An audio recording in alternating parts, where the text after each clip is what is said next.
Or Santa Claus, the names on the lists are never released.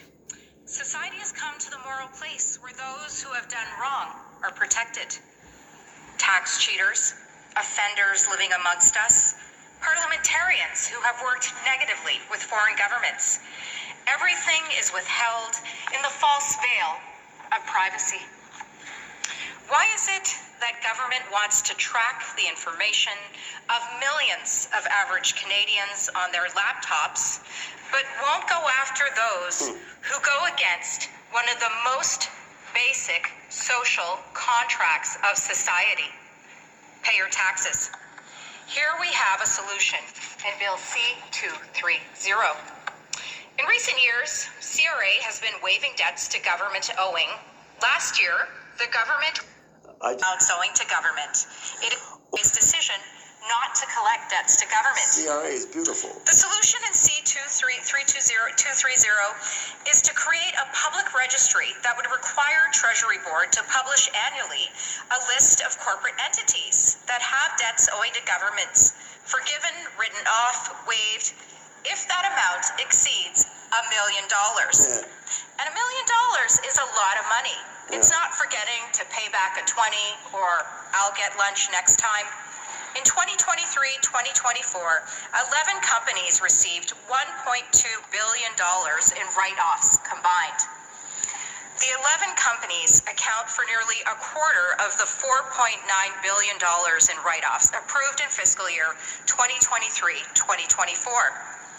But which are these companies? Right now, we don't know. But how would Canadians feel if they were publicly traded companies, posting profits or even record profits? What if Brookfield was one of those companies? Right now, we don't know. Why should big corporations get enormous debt write-offs when they target the little guy for significantly smaller amounts? From a payroll account more than 15 years ago, from another constituent. CRA has been holding up my return for months with no proper timetable for return. And meanwhile, they've sent me off to collections, causing me not only a large amount of stress and anxiety, but also causing me serious financial strain in that I have had to take loans and pay bills to support payments which would have been covered by my return. I have another constituent who is being withheld money from his mother's death benefit due to CRA delays. But also pay for legal fees. Also, at our recent convention, this resolution was passed. A Conservative government shall introduce legislation requiring the forgiveness or writing off of any non-personal debt owed to the Government of Canada be publicly announced in the Canada Gazette. But why does this government like to collect swaths of information about ordinary Canadians to place moral decision-making into their own hands, but won't ever release the names of those who have violated one of the two basic tenets of our society? Pay your taxes. Pay your fair share to society.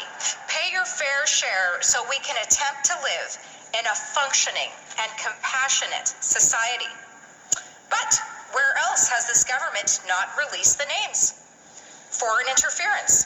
The government refused to share which federal politicians wittingly cooperated with foreign interference. The former member of Parliament for University of Rosedale only said that this government takes foreign interference very, very seriously. The current Minister of Justice also defended this position.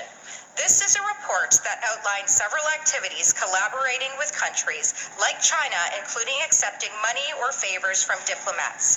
The National Security Intelligence Committee was chaired by the current Defense Minister.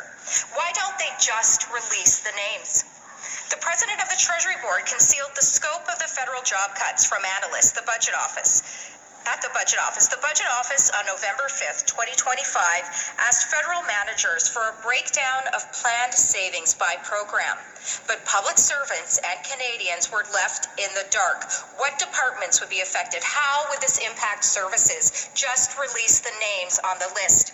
The federal government may not want to release information for the benefit of Canadians, but they are eager to pass legislation to infringe upon the privacy and actions of ordinary Canadians. Yeah, this is good. Bill C-8, an act respecting cybersecurity, states Cabinet may prohibit a telecom service provider from using all products and services provided to a specified person if it believes on reasonable grounds that it is necessary to do so to secure the Canadian telecommunication system against any threat.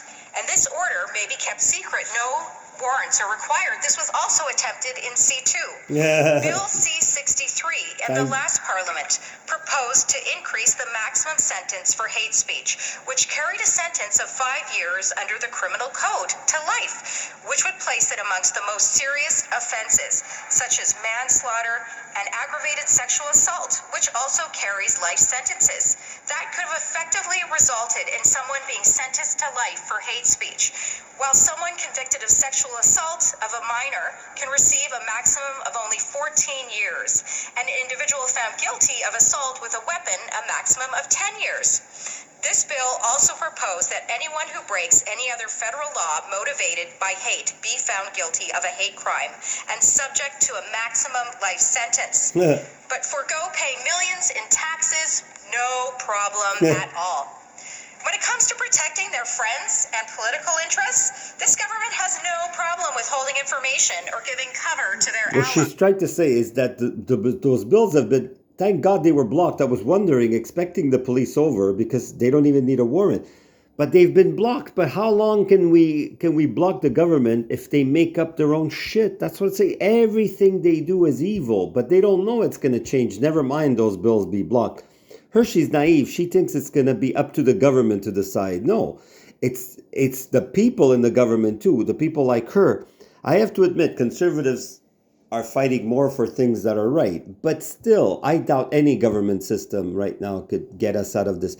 It's so illegal. Why do you... I was thinking it was only me. When I see these laws, and that's why I tell people Bill C-8, C-9, C-63, even though they've been partially blocked or temporarily, we're in danger of being taken away our freedom, and that nobody could know already. I'm secretly canceled. Technically, the paper is still there, and I don't want to say other things that I suspect are going to be happening to me soon, always under the guise that they pretend they're doing nothing wrong. They don't answer the questions. I asked also when I sent an email about my mail box, but I also said, you have videos? Why don't you check who messed with it? No, because it's probably one of their workers or whoever, because there's so much corruption everywhere in the parliament. That's what she's trying to say. It's sad, but true.